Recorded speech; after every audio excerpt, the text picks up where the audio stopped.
I am so sorry you couldn't join us for tonight's donor event. With this video, we wanted to share insights from Herminia Ibarra and an update on the school. We hope you enjoyed the video and we hope to welcome you at future events at the school. And for now, please accept my utmost gratitude for your ongoing support of the school. Thank you for your generosity. Thank you for your trust. As scholarship recipients, thank you for supporting us and enhancing the learning experience for the entire student community. Thank you for all your investments in our school. You are the ones who fuel our ambitions, your ambitions. So we have a great event here for you tonight, and I hope you get to experience the best of what we offer at our school within this wonderful Sami Ofer Center.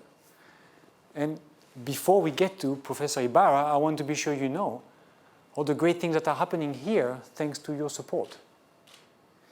It's a difficult context out there. No doubt you know as much as I do about Brexit and everything else happening around the world.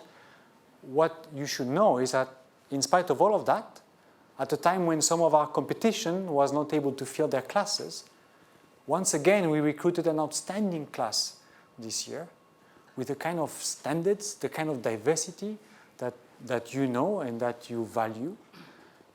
And in spite of the difficult context, we've launched a new degree program, our Masters in Analytics and Management. And for the first time in the history of our school, in 3 of our programs, the Masters in Management, the Global Masters in Management, and the PhD, in all 3 programs, the proportion of female students was greater than 50%. Yeah?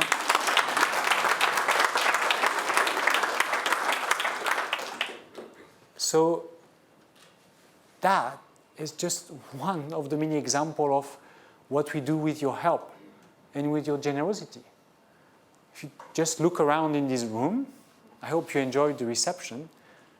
The Sami Ofer Center, we have now been here for 2.5 years. This is a building, this is a place which has transformed our community. It has elevated our brand, our prestige because of the space that it is, but maybe more importantly because of the impact it has had on the way we interact with one another, the kind of people it attracts and the kind of performance it inspires.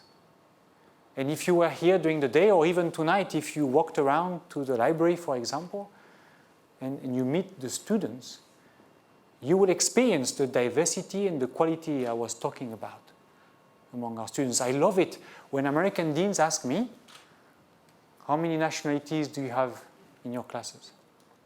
Because it tells me they don't understand what we are about. Right? We are about a lot more than counting countries. And actually, we've lost track. Because what do you make of the Australian-born woman who moved here to do a program after 4 years in Hong Kong? Right? I'm not sure how many Brazilians we have in the Sloan program, because it all depends on your definition. And that's this richness that we bring together here at LBS that you help us assemble in our classes.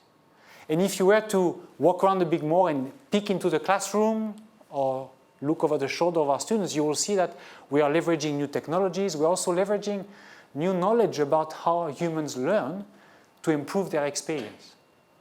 And the big thing we are trying to drive is to turn those great degree programs we offer into not just a great experience, but into an induction into a lifelong relationship with the school, whereby we find ways, we use technology to remain relevant throughout the life of our alumni. There's more to come very soon on this. Now, at the same time, we just concluded a fantastic and special year. 2019 was special. In total, in 2019, we received £22 million in support of scholarship. Right? 22 million, that is more in 1 year than the total raised for scholarship during the whole of the first campaign. And that's a game changer for our school.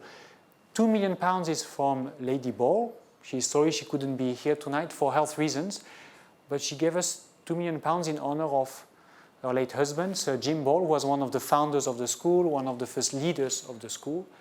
And forever at LBS, in honor of Sir Jim Ball, there will be a Sir Jim Ball Scholar in our MBA program and one in our PhD program.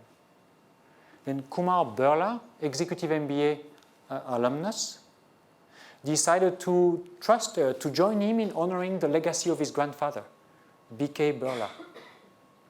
And so he gave us an endowment of £15 million.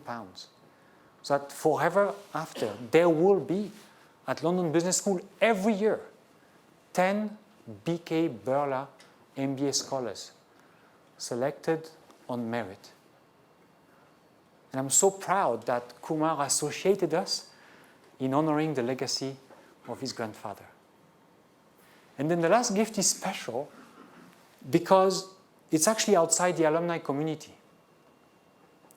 The Laidlaw Foundation is a UK-based foundation that is dedicated to the advancement of women into positions of leadership.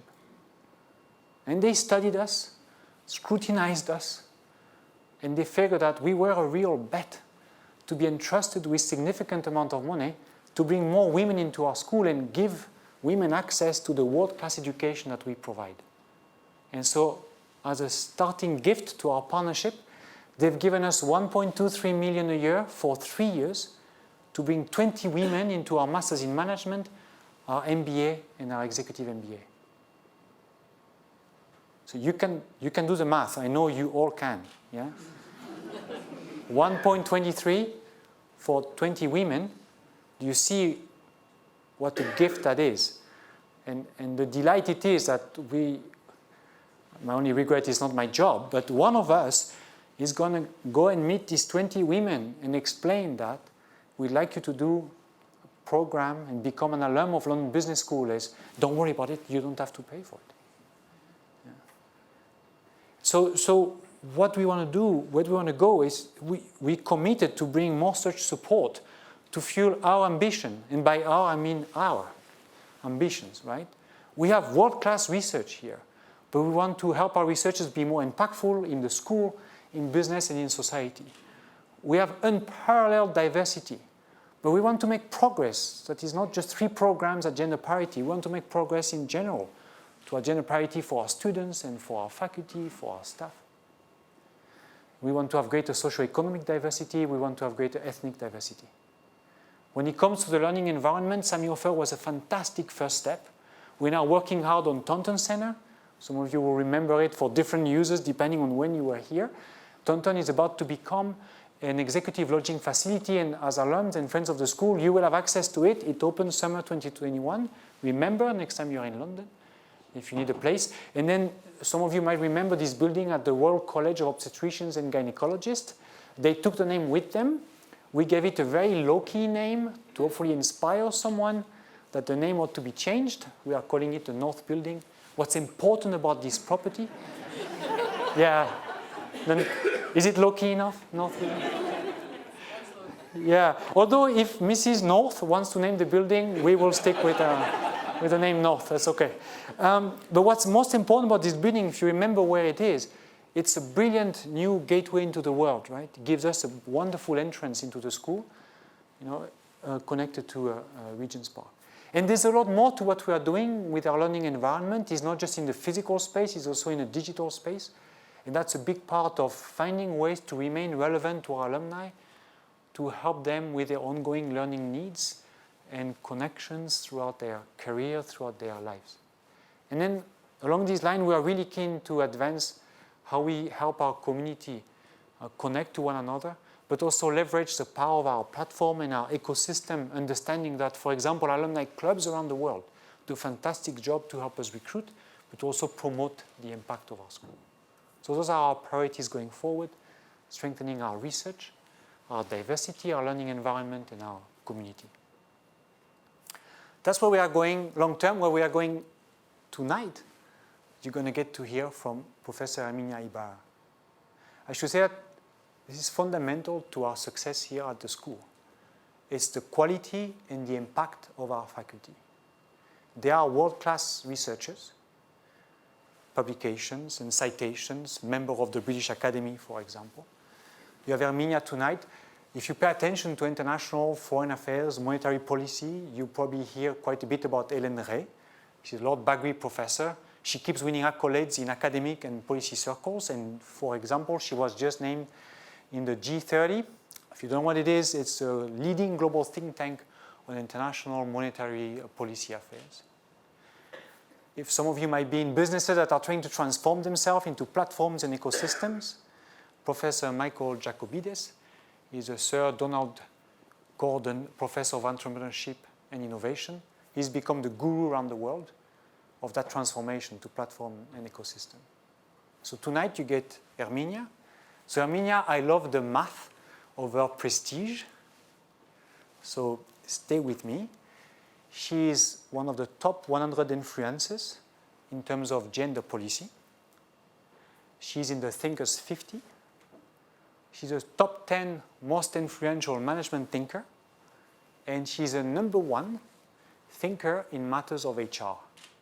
And tonight, she's yours.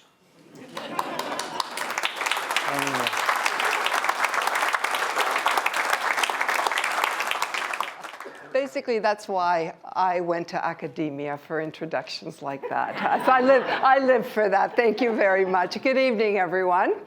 It's very wonderful to be here. I was saying to Francois that I still know so few people in the LBS community. I've been here now officially, I think, 2.5 years, although I was visiting before. So I look forward to having a chance to get to know you. So I'm going to talk about change.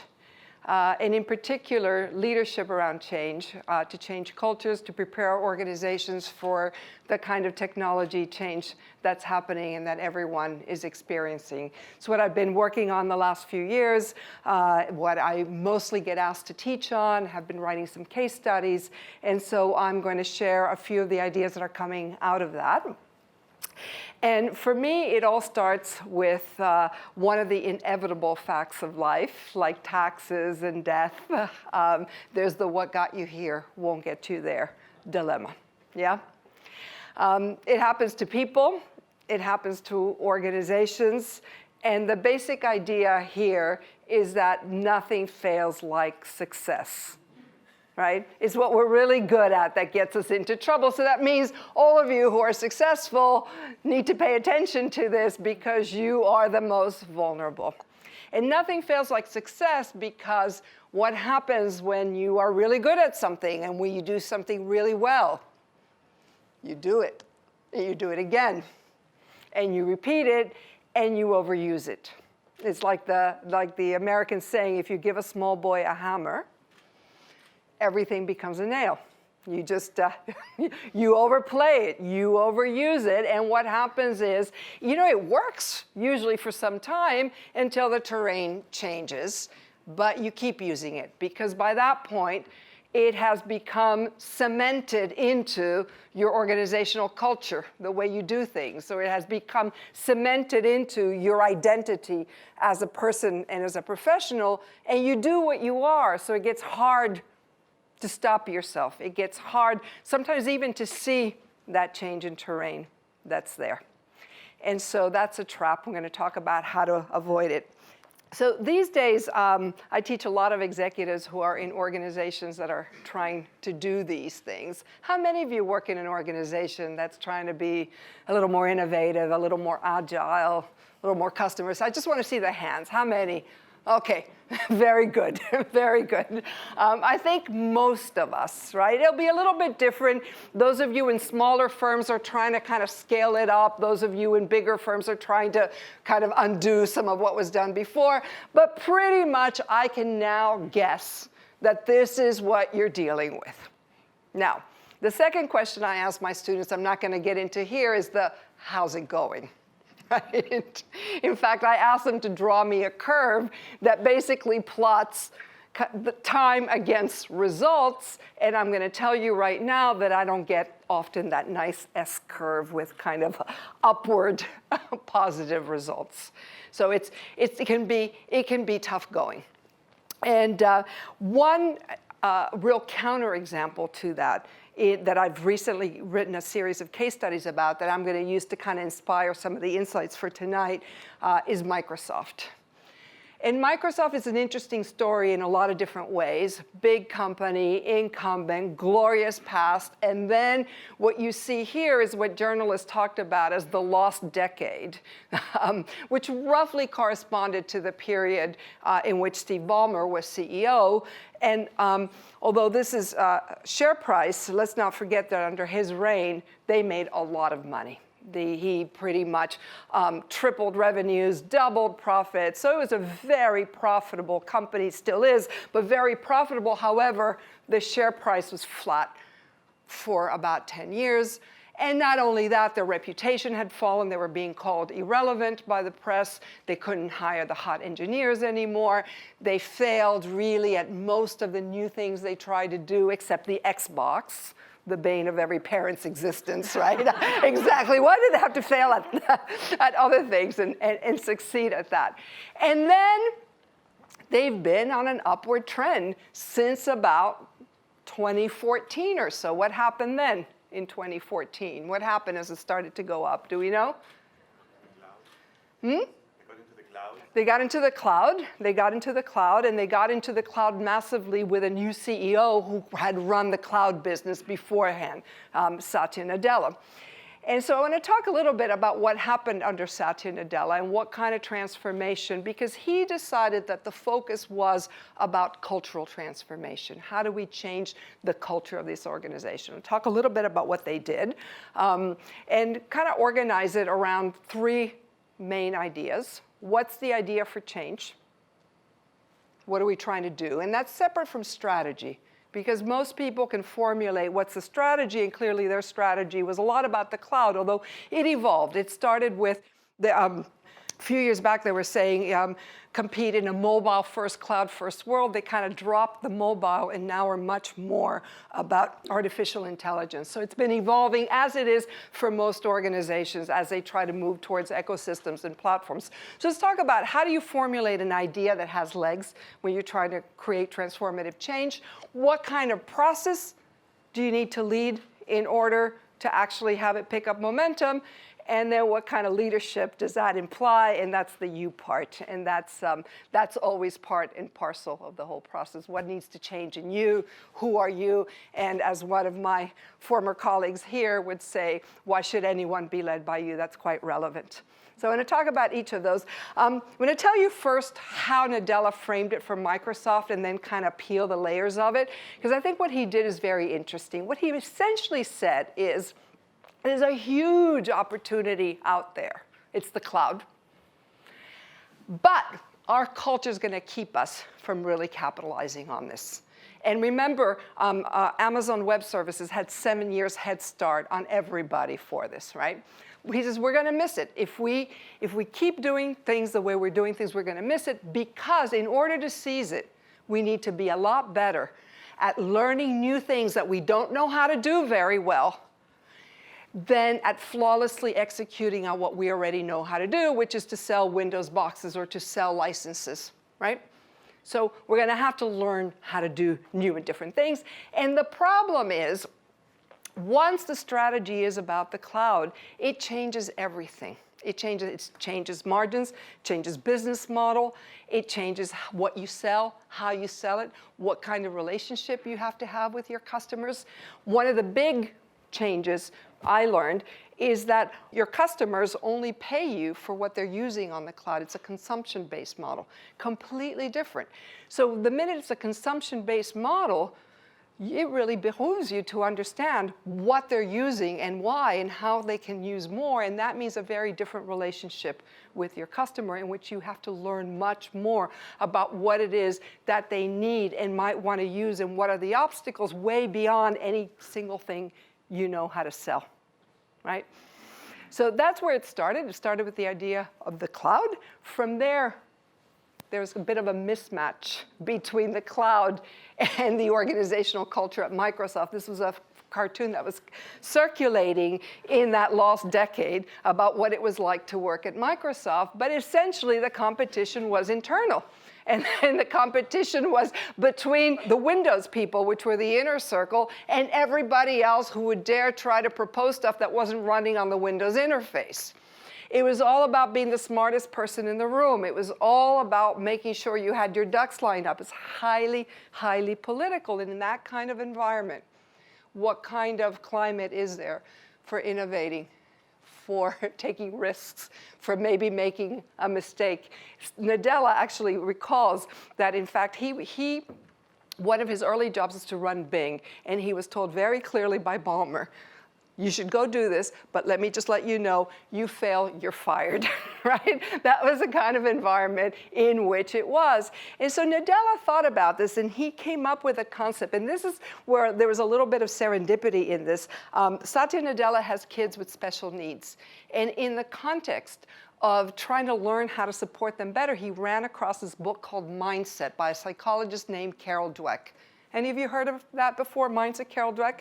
By the way, one of her students, one of her star students, is a newly tenured professor here, Anita Ratan, worked directly with, and that's how I was alerted to all of this.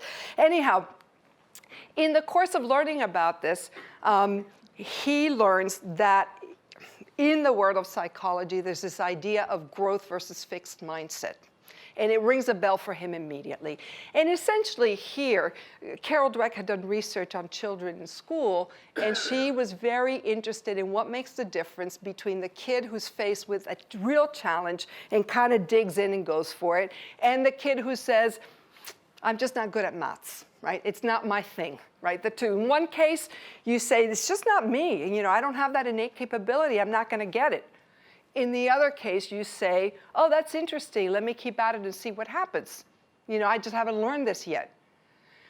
And these things were having dramatically different outcomes, even in experiments and studies that controlled for differences in innate capacity. Two kids, same IQ, same possibility. The one with the growth mindset was going to outstrip the one with the fixed mindset. And the intervening variable obviously was learning behavior.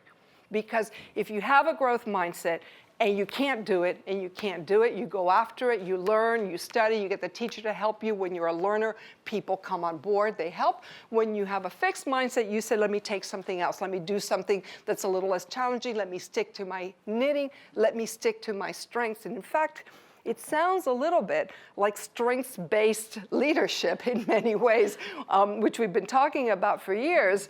And in fact, that can very much lead you astray. So anyway, he seizes on this idea, which he's seen relative to his kids, and he says it's very much the same in our organizations. We've become a fixed mindset organization. And in fact, only just recently, there's some research being done on this.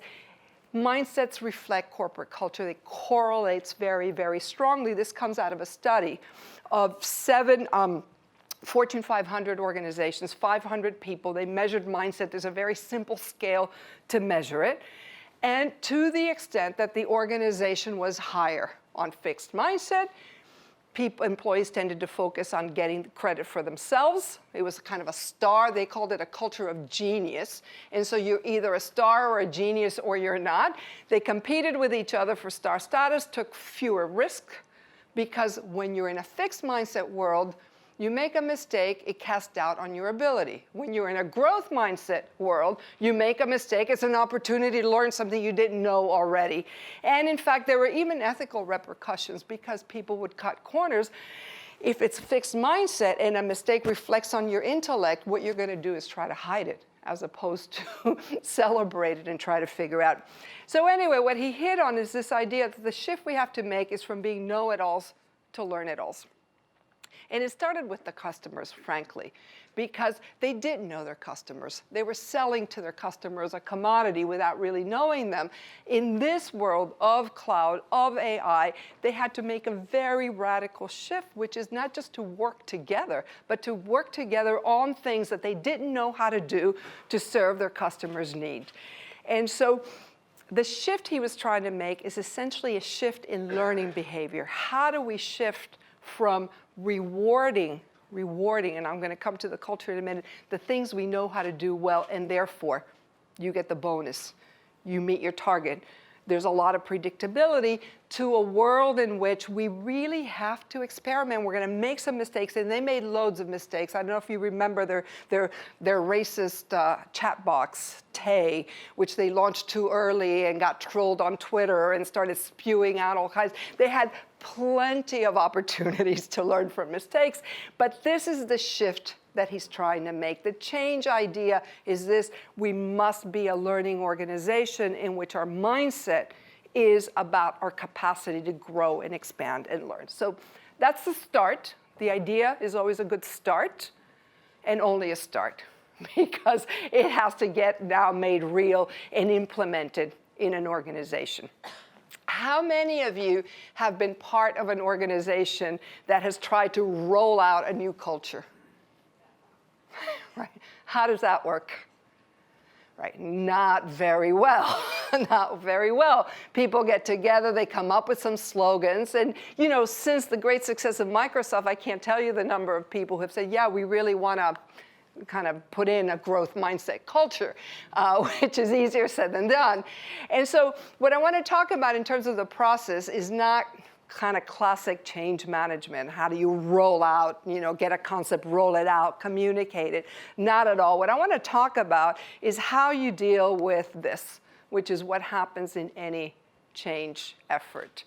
If you're lucky, you start on a high, and inevitably you hit the valley of death, as we fondly call it, right? So what is that? What is that dip about? What happens there as you're trying to do new and different things? And there's a few things that are happening, mostly that you can't plan it all out in advance. It used to be that you might be able to plan some things out in advance. It's getting harder and harder to do. So part of it is that you have to actually iterate and learn. And so inevitably, some things are not going to work out. And part of your job as a leader is to say, what is that dip? Is it that we planned badly? Is it that we made a mistake? Or is it that we're learning stuff we didn't know before, and now, you know, we'll get onto the next loop? But mostly it's about, you start to make some changes. It's a great slogan. It's a great concept. Everybody understands we can't keep working the same way. But sooner or later, you bump into the culture, which is the way things are done around here. The feel of the place, the norms, the values, the things that are how you've always done things for a very long time. And so the process is, what do you do to deal with that in particular, which is never going to go away, no matter how many napkins you have in the cafeteria, putting up the slogan for change that you have in the organization, right? That's just not how it's going to work. So a couple things here. One is, how do you frame for learning? So those dips are actually, they're expected, they're welcome. Gee, here's something that we need to learn how to do. How do you identify the key arenas? Where are the places where culture is going to come and bite us and really going to kind of get in the way of what we're trying to do? And how do we then start to upgrade the capabilities that we need in people so that they can operate in this new culture? I'll talk a little bit about this. How many of you work in groups, in teams, in groups in what you do? Yeah, that's also very common. Those can go well or they can go less well. One of my favorite sayings, you know, we love groups, we collaborate a lot, but one of my favorite sayings nonetheless is by Mark Twain, American humorist, who used to say, one man alone can be pretty dumb, but for bona fide stupidity, ain't nothing like a team. And what he was trying to get at is that even though we can do remarkable things in teams, there's a lot of things that get in the way. And at Microsoft, in our organizations, almost anything that we're trying to do these days, particularly as we try to innovate, particularly as we try to formulate strategy, we're doing them in teams. However, there's a lot of impediments there. Now, in my field, which is organizational behavior, academics have been working on this problem of what makes for high performance in teams for a very long time. However, we rarely get on the front cover of the New York Times Magazine. This was a journalist who kind of compiled the research, but because Google had actually decided to tackle it themselves, applying their own big data techniques to all of their teams to get at the secret of what makes teams really perform well, particularly innovation teams? Do you know what the answer is? The one factor, the key factor. Yes, who said that? Yes, very good. Psychological safety. People usually guess composition, diversity, a clear goal, and all those things play a role. But in fact, the killer app, the thing that really makes the difference, is a concept called psychological safety. And that is the shared belief that the team is safe for taking risks. What that does is people say what they think, people say what they know, people argue with each other, and all of those things mean that they come to better decisions. All of those things mean that the diversity actually counts for good, matters, because you're getting all of that. Now, it's not that easy to get psychological safety. In fact, take any example of massive corporate failure, and you will find behind it people who are not willing to speak up. And even in basic change efforts, what happens? You have grand plans. The situation starts to deviate from those plans. Do people speak up? Do they tell you, we're not going to make those numbers, we're not going to make those deadlines? Can they say those things? And in fact, kind of look behind the curtain in many of our organizations, people say it is not safe to actually push back and say this is not going to happen. I mean, just yesterday, I got a deck. I actually have it here. Got a deck from an organization that's working on rolling out a new culture, and they've surveyed people. And in fact, they got a lot of cynical response back about how it is not safe to say that the plans are probably unlikely to work, that it's all still at the level of slogans and not real. Now, I want to say a little bit about this concept. It's important. It comes from, the idea of group psychological safety was developed by a colleague of mine at Harvard named Amy Edmondson.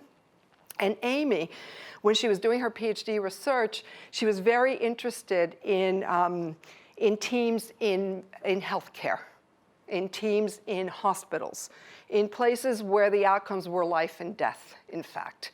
And so she, for her dissertation research, she studied medical care teams in hospitals. And she was very interested in what were the characteristics of those teams that really made it such that they performed well, because the consequences were actually life and death. People were getting the wrong, people get the wrong dose, they get somebody else's medication, and right, so it was serious. And so she started following these teams and studying them, and she found something really puzzling, which is she'd given all the teams she was studying the classic measure of what makes for an effective team. And then she looked at, their error rates, the mistakes, the medication problems that they had, and she found that the best teams actually had the highest error rates. The best teams on this measure, what makes for a great team, actually had the highest error rates in terms of medication to patients. Anybody can guess why that puzzle? Because they actually reported it, because they felt safe about reporting. Exactly. That was exactly I had it. a nurse tell me that today. Okay. She was in a team where it was allowed to say, I gave morphine to the wrong patient. And because they then were able to go back and said, well, how did that happen? Where did it go wrong? They actually got better reporting, and as a result, they got better results. Could you all hear that? Yeah, more or less.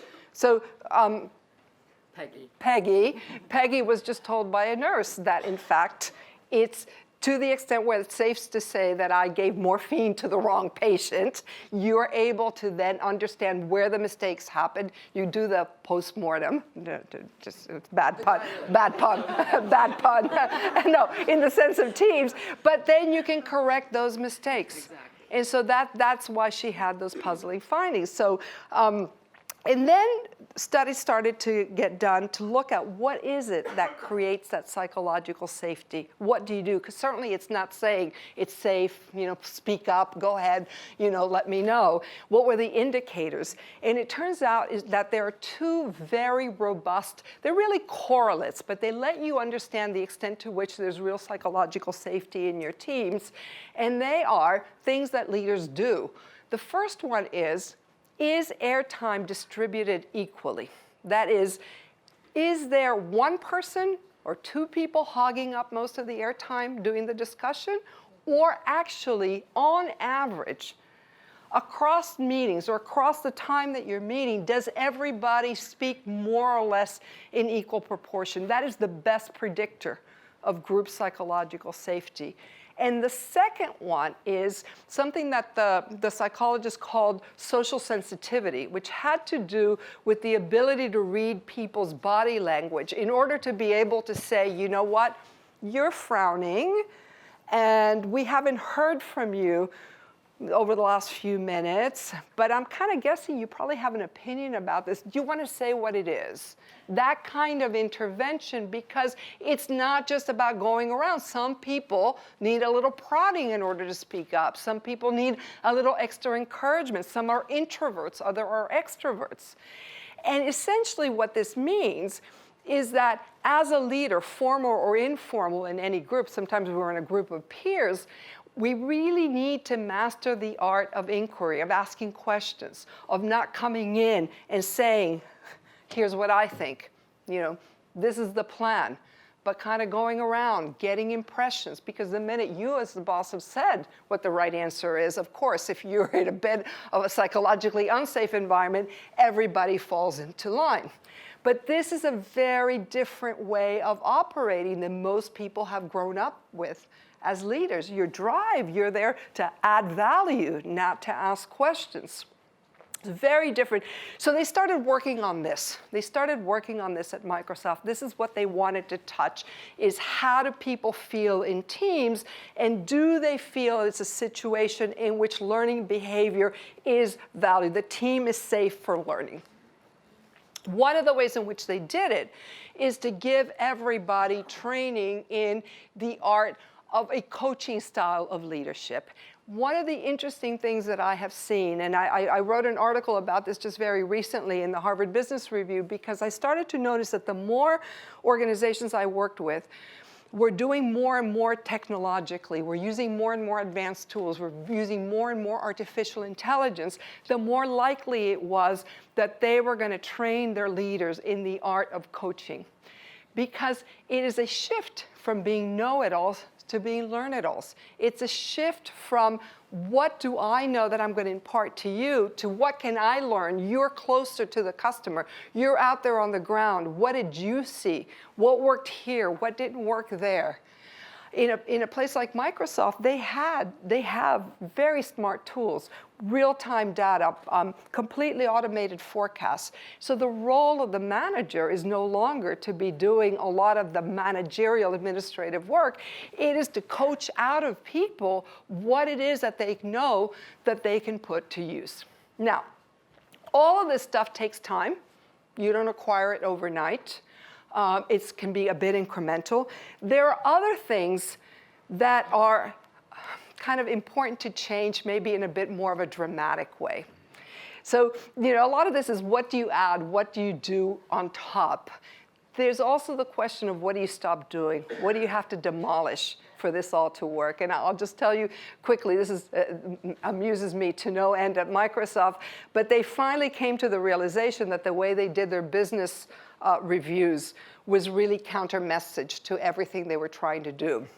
And when I tell this story, literally, it's the only story that makes most senior executives giggle because you recognize it so much in most organizations. So they had of all their business reviews, they had one that was called the mid-year quarterly review, which happened in February, which meant that most people missed most of their Christmas preparing huge decks of PowerPoint slides that nobody looked at, but if somebody asked you what was on page 67, footnote 32, you were able to answer because you knew everything. And it was the most arcane, but still very prevalent process of people preparing these decks and people preparing the preparers and getting ready for these meetings that would happen, would escalate up to Redmond, but sometimes they would block, all of these hotels in Heathrow in order to have this meeting that was all a show about the extent to which you had the data about your customers at your fingertips, and you could answer any question that was thrown at you. But of course, they all had it because now they have these very smart tools. So they came to realize that they had to demolish this thing because it was just a symbol of the old regime, where you had to be the smartest person in the room, where it's all about what you knew, where it's all about putting on a show of what you've done, as opposed to having a conversation about where's it working less, what can we learn, what can we do differently the next time around. You were never going to do that in these meetings. These were where careers were made. This is where people, the young such and such made that brilliant presentation. It was not a place where you were going to be exhibiting learn-it-all behavior. So they got rid of that. I want to end with the you part, because you can preach all of this, you can identify the right thing that needs to change, you can put in place a great process, but are you a role model for it?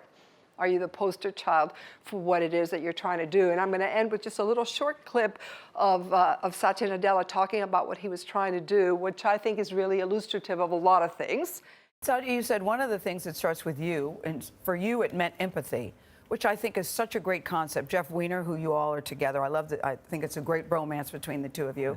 Both talk about empathy a lot, and I think that that's so important. And you cite in your book two really strong examples of how your life was changed by empathy and how it carries with you today.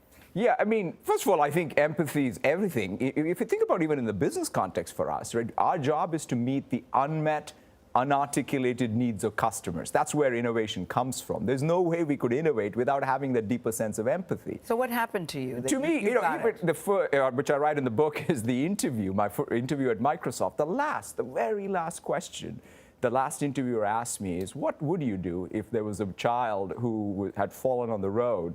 I sort of thought about it for a few seconds. I thought there was some algorithm there, and then I said, I'll call 911. So the interviewer just walks up and leaves, and I thought I'd blown the interview, because he then tells me, look, when a child is on the ground and crying, you pick them up and hug them. Yes. That was my first big lesson on empathy. Yeah, and it changed your life. Absolutely. I mean, I reflected on it quite a bit. I mean, and that's the other point, which is, it's not some innate capability. I believe that your life's experiences will teach you if you listen. And at least in my case, that's what, whether it was that interview question, the birth of my son, and every day at Microsoft, I learn about building a deeper insight to be able to see through others' eyes. You're right. Can I just get a reaction or two? What struck you about either him or what he's saying? Emotional response. Emotional response. Not afraid to show some vulnerability, not afraid to show being human, yeah? He mentioned a failure of his own. He mentioned a failure of his own. Okay, so I also make mistakes and learn from them, yeah? So for me, that's one of the biggest ones. What I find really interesting in that example is he's essentially saying, look, I'm an engineer, we're engineers, we don't come with built-in empathy, that's not the caricature, right? But we can learn it. It's really important, and we can learn it. And I didn't have that in me innately, but I paid attention to my life's experiences, and that's what they taught me. And now I'm sharing that with you. And that's what I mean by the you. I'm going to end on that. That's what I mean by the you, is it is, do you walk the talk, and are you a role model for it? But are you able to articulate why it is that what you're trying to get people to do is so terribly important, and how does that connect to what life has taught you? So the three things: a good idea that has some legs to it, a process that's going to get you past that valley of death, and then the who wants to be led by you. Thank you very much.